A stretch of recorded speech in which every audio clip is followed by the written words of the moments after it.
تمہیں یقین ہے وہ اس کی بات مان جائے گا؟ صدیقی صاحب کے استفسار پہ عاطف بولا شاید نہیں، تو پھر وہ اسے پکڑوا دے گی۔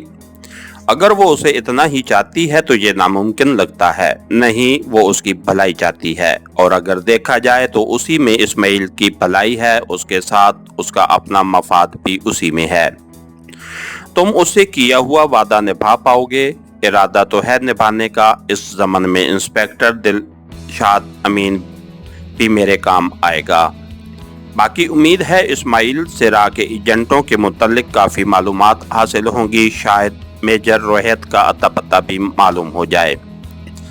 یہ امکانی بات ہے۔ اور پھر تم نے اس بچی سے بھی وعدہ کیا ہے کہ اس پر تشدد نہیں کرو گے، جبکہ ایسے لوگ لاتوں کے بھوت ہوتے ہیں۔ دھمکا تو سکتا ہوں نا سر؟ اس کی بجائے اگر فون نمبر سے ہی اسے لوکیٹ کرتے تو مناسب رہتا۔ سر، میں غلطی سے حنا بہن کے سامنے اس بات کا اظہار کر بیٹھا تھا کہ فون نمبر سے کسی کو بھی ڈھونڈا جا سکتا ہے۔ اس کے بعد یہ بعید تھا کہ وہ اسماعیل کو اس بات سے بے خبر رکھتی۔ اب شاید اس نے اسماعیل کو باخبر نہ کیا ہو، لیکن میں اسے وعدہ کر چکا ہوں، اور سچ کہوں سر، وہ مجھے بالکل اپنی چھوٹی ہمشیرہ کی طرح عزیز لگنے لگی ہے۔ ویسے ٹرائی کر لینے میں کیا حرج ہے؟ شاید اس طرح اس بچی کو بھی اسماعیل کے سامنے نادم نہ ہونے پڑے۔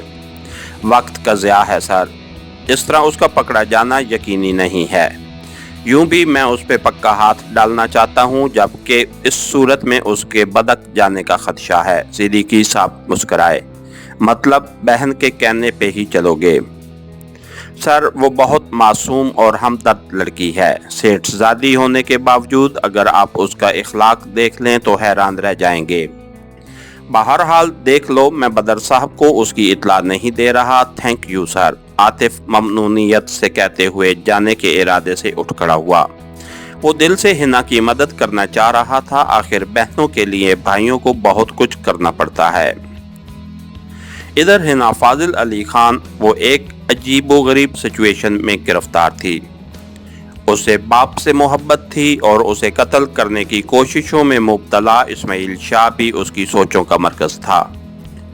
وہ جانتی تھی کہ اس کا باپ گنہگار ہے اور اسماعیل مظلوم، دونوں کے درمیان صلح کی کوشش کسی صورت کامیاب نہیں ہو سکتی تھی۔ خصوصاً اسماعیل کو اس بات پہ راضی کرنے کی کئی مرتبہ کی کوشش کے باوجود نتیجہ صفر رہا تھا۔ اب اس جنگ کا خاتمہ دو ہی صورتوں میں ممکن تھا، یا تو اس کا باپ اسماعیل کو قتل کر یا کروا دیتا، جس کے بغیر اس کے لیے زندہ رہنے کا تصور ہی محال تھا۔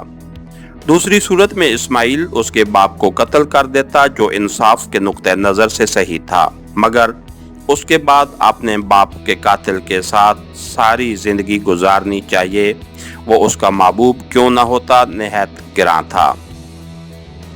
وہ کیسے اپنے باپ کے قاتل کے ساتھ خوش و خرم رہ سکتی تھی؟ ایسے حالات میں اس کی سمجھ میں یہی بات آئی کہ وہ اسماعیل کو گرفتار کرا دے اور جائز قانونی طریقے سے اس کا حق مل جائے۔ اس طرح اس کے باپ کو جو بھی سزا ہوتی، اس میں اسماعیل کو قصوروار ٹھہرانا ناانصاف کے خلاف ہوتا۔ لیکن اس میں یہ قباحت تھی کہ اسماعیل اس سے متنفر ہو جاتا۔ وہ لازماً یہ خیال کرتا کہ اس نے اپنے باپ کو بچانے کے لیے یہ کھیل کھیلا ہے۔ شاید وقت گزرنے کے ساتھ ساتھ اسے میری بے گناہی کا یقین آ جائے۔ ایک امید افزا سوچ اس کے دماغ میں ابھری۔ مجھے چاہتا بھی تو ہے۔ ہلکی سی مسکراہٹ اس کے ہونٹوں پہ کھیلنے لگی۔ اسے قید میں گزارے دن یاد آ گئے، جب اس کے چہرے پہ غصے کے تاثرات ہوتے مگر آنکھیں کوئی اور کہانی سنا رہی ہوتیں۔ وہ آہستگی سے بیڈ سے اٹھ کر ٹہلنے لگی۔ پیٹ کا زخم کچا تھا، مگر پہلے کی طرح چلنے پھرنے میں تکلیف نہیں ہوتی تھی۔ یوں بھی اس کی ٹریٹمنٹ صحیح طریقے سے ہو رہی تھی، اور اچھی دواؤں کے استعمال سے زخم بہتر ہوتا جا رہا تھا۔ پہلے اس کا انڈیا تو لے لو، یہ خیال آتے ہی وہ موبائل نکال کر اس کا نمبر ڈائل کرنے لگی۔ کافی کوششوں کے بعد ہی اس نے نمبر اٹینڈ کیا، اور پھر بات چیت کے خاتمے کے بعد وہ ذہنی طور پر اسماعیل کو گرفتار کرانے کے لیے تیار ہو گئی کہ اس صورتحال میں اس سے اس کے علاوہ کوئی حل نہیں سوچ رہا تھا۔ اس کے ساتھ ہی ہماری آج کی ایپیسوڈ کا اختتام ہوا۔ کہانیکار چینل کو لائک کیجئے، سبسکرائب کیجئے اور بیل آئیکن کو پریس کر دیجئے تاکہ ہر آنے والی نئی ویڈیو آپ تک پر وقت پہنچ سکے۔ شکریہ۔